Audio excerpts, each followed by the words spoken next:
بسم اللہ الرحمن الرحیم۔ السلام علیکم ورحمۃ اللہ وبرکاتہ۔ سامعین کرام، پروگرام حکایت سعدی کے ساتھ آپ کی خدمت میں حاضر ہیں۔ سب سے پہلے آپ سے گزارش ہے کہ اگر ابھی تک آپ نے ہمارے چینل کو سبسکرائب نہیں کیا تو ضرور سبسکرائب کر لیں تاکہ آنے والی ویڈیوز سے باخبر رہ سکیں۔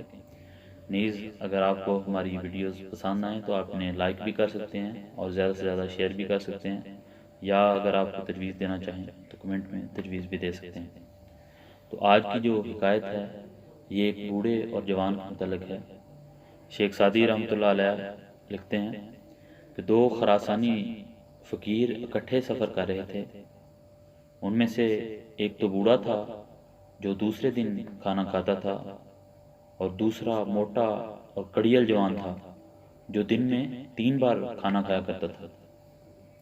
یہ دونوں اتفاقاً کسی شہر میں جاسوسی کے الزام میں پکڑے گئے اور حاکم کے حکم سے ان کو ایک کوٹھڑی میں بند کر کے دروازے کو اینٹوں سے بند کر دیا گیا۔ 2 ہفتے بعد معلوم ہوا کہ دونوں بے گناہ تھے۔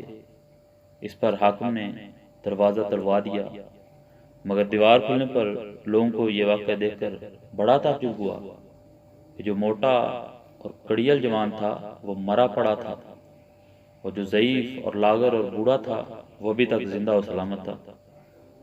تو اتفاقاً ایک حکیم کا ادھر سے گزر ہوا۔ اس نے لوگوں کے تعجب کو دیکھ کر کہا کہ عزیزو، تعجب تو جب ہوتا کہ بوڑھا مر جاتا اور جوان بچ رہتا۔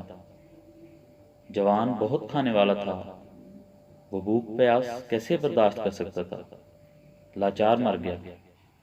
اور بوڑھا جو کم خور تھا، اس نے اپنی عادت کے موافق صبر کیا، جس سے اس کی جان بچ گئی۔ تو اس حکایت سے ہمیں یہ معلوم ہوتا ہے کہ انسان کو صبر کی عادت ڈالنی چاہیے، اور انسان کو صرف غذا اسی قدر کھانی چاہیے جس سے وہ زندہ رہ سکے، نہ کہ اتنا کھا لے کہ اگر کبھی خدا نخواستہ ابتلا آئے تو اس کو برداشت نہ کر سکے۔